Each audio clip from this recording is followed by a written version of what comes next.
తేరి చూడండి. ఆ రాతికి 7 నేత్రములున్నవి. చాలు, ఆ రాతిని తేరి చూడండి. యెహోషువ ఎదుట నేను ఒక రాతిని ఉంచి ఉన్నాను, ఆ రాతిని తేరి చూడండి.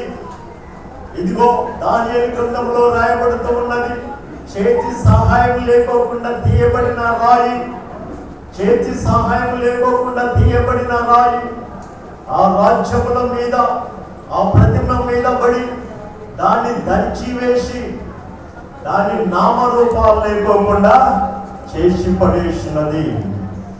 ఇక్కడ మనం 8వ వచనంలో చూసినప్పుడు, ప్రధాన యాజకుడు అయిన యెహోషువ నీ ఎదుట కూర్చుండు, నీ సహకారులు సూచనలుగా ఉన్నారు, నీవును వారును నా మాట ఆలకింపవలెను. ఏదనగా చిగురు యెషయా